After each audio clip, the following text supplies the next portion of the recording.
Hi, I am Dr. Manivannan, consultant medical oncologist, Dr. Mani's Oncobis Cancer Center, Pollachi, Coimbatore. ஆக்சுவலாக இன்னைக்கு cholangio carcinoma அப்படிங்கிற ஒரு கேன்சரில் affect ஆகி அதுலேயும் கால் வராமல் இருந்து ட்ரீட்மெண்ட் பண்ணதுக்கப்புறம் அவர் நார்மலாக நடந்து அவர் வேலையை பார்த்துக்கிறாரு.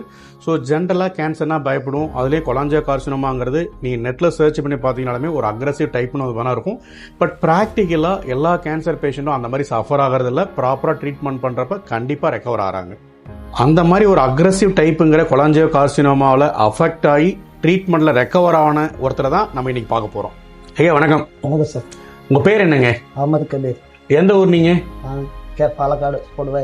பாலக்காடு. சரி, உங்களுக்கு என்ன தொந்தரவு இருந்துச்சுங்க? எனக்கு இடுப்பு வலி, சரிங்க, கால் வலி, ஓகே, இந்த கழுத்து, இடுப்பு வலி, கால் வலி, கழுத்து வலி, அது தவிர வேற என்ன தொந்தரவு இருந்துச்சு உங்களுக்கு? வேற தொந்தரவு இல்லை. நல்லா நடக்க முடிஞ்சுதா? நடக்க முடியல. நடக்க முடியல. இந்த தொந்தரவுலாம் உங்களுக்கு எவ்வளவு நாளா இருந்துச்சு? எனக்கு ஒரு இப்போ 8 மாசமா. 8 மாசமா இருந்துச்சு. ஆக்சுவலாக நான் திருப்பி நிறைய டைம் அது வேணா சொல்லுவேன், எந்த ஒரு தொந்தரவு இருந்தாலும் அதை மிஸ் பண்ணாதீங்க, இக்னோர் பண்ணாதீங்க, நமக்கு எதுவும் வராதுன்னு நினச்சிக்காதீங்க. இவருமே 8 மந்த்தாக அந்த தொந்தரவு எல்லாமே மிஸ் பண்ணியிருக்காரு. ஸோ அந்த மாதிரி மிஸ் பண்ணக்கூடாது.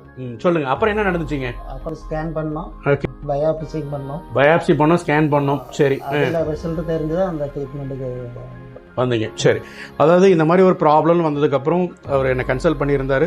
ஸோ பேசிக்காக இன்வெஸ்டிகேஷன், பயாப்சி எல்லாமே எடுத்ததப்ப கொலாஞ்சியோ கார்சினோமா ஸ்டேஜ் 4 அப்படிங்கிறது டயக்னோசிஸ். ஐயா, இப்போ நம்ம இந்த ட்ரீட்மெண்ட் பண்ணுறதுக்கு முன்னாடி நீங்கள் எப்படி இருந்தீங்க?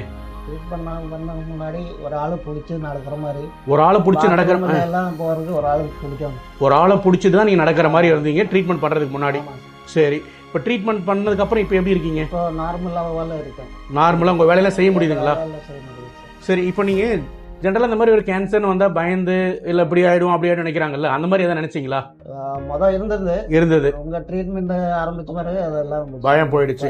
அதே போல் இன்னொரு விஷயம், நம்ம கேன்சர் ட்ரீட்மெண்ட் இந்த கீமோதெரப்பிலாம் கொடுக்குறப்ப ரொம்ப முடியாமல் போயிடும், வலி இருக்கும், ரொம்ப பிரச்சனைகள் அதிகமாக வரும் நிறைய மக்கள் நினைக்கிறாங்க. அப்படியே தான் உங்களுக்கு இருந்துச்சுங்களா? ஒன்றும் கிடையாது. அப்படி எதுவுமே ஒன்றுமே கிடையாது. ஸோ கேன்சர் ட்ரீட்மெண்ட் பண்ணுறப்ப உங்களுக்கு பெரிய பாதிப்புலாம் ஒன்றுமே இல்லை.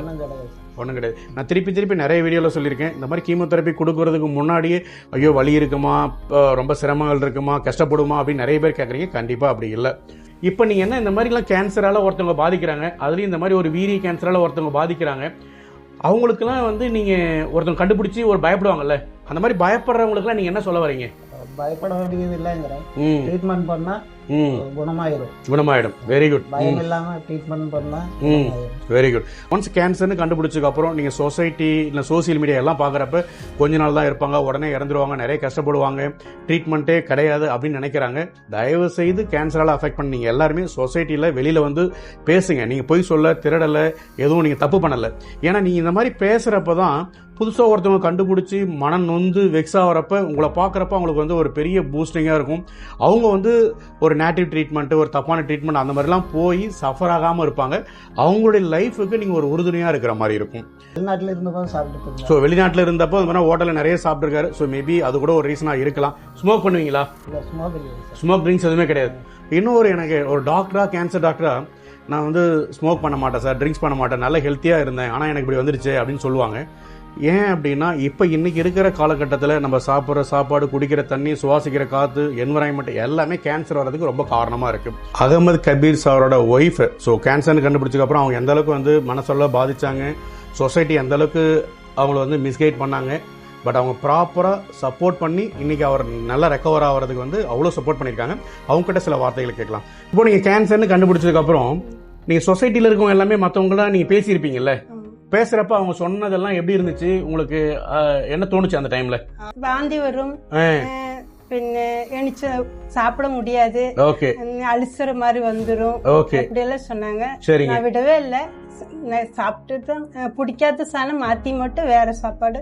Very good. அதாவது இந்த மாதிரி கீமோ கொடுக்குறப்ப வாந்தி வரும், அல்சர் வரும், முடியாது அப்படின்னு நிறைய பேர் சொல்லியிருக்காங்க. பட் அந்த அம்மா அதையும் நம்பல. நல்ல விஷயம். சரி, நீங்க இந்த மாதிரி புதுசா ஒருத்தவங்க கேன்சரால அஃபெக்ட் ஆகுறாங்க, அவங்களுக்குலாம் நீங்க என்ன ஒரு ஐடியா சொல்றீங்க, என்ன ஒரு கைட் பண்றீங்க, ஒரு சஜஷன் சொல்றீங்க?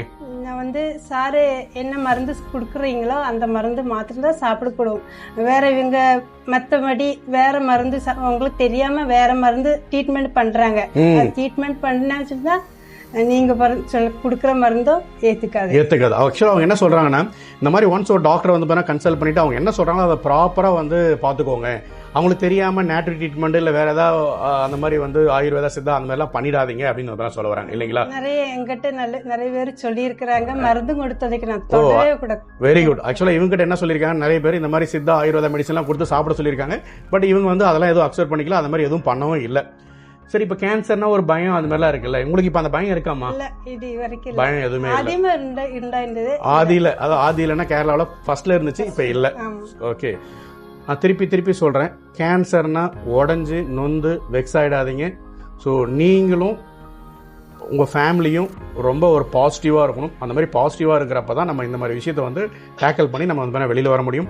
கொலாஞ்சியோ கார்சினோமாங்கிறது திருப்பி சொல்கிறேன். இன்றைக்கி நீங்கள் ChatGPT அது மாதிரி போட்டு பாருங்கள், அக்ரஸிவ் ஒன் ரெஸ்பான்ஸ் கம்மியாக இருக்குன்னு சொன்னா வரும். பட் ப்ராக்டிக்கல் லைஃப்பில் அப்படி கிடையாது. எந்த ஒரு கேன்சராக இருந்தாலும் என்ன பெஸ்ட்டோ வி ஹவ் டு ட்ரை. கண்டிப்பாக கடவுள் நம்ம நல்லதாக தான் கொடுப்பாரு, அதில் சந்தேகமே இல்லை. கண்டிப்பாக இந்த வீடியோ வந்து ரொம்ப பயனுள்ளதாக இருக்கும். கேன்சரால் பாதிக்கப்பட்ட உங்கள் ஃப்ரெண்ட்ஸ் அண்ட் ரிலேட்டிவ்ஸ் வந்து ஷேர் பண்ணுங்கள், அவங்களுக்கு முடிஞ்சளவு சப்போர்ட் பண்ணுங்கள். அதையும் தாண்டி அவங்கள வந்து எந்த காரணத்தை கொண்டும் மிஸ்கைட் பண்ணிடாதீங்க. Thank you so much.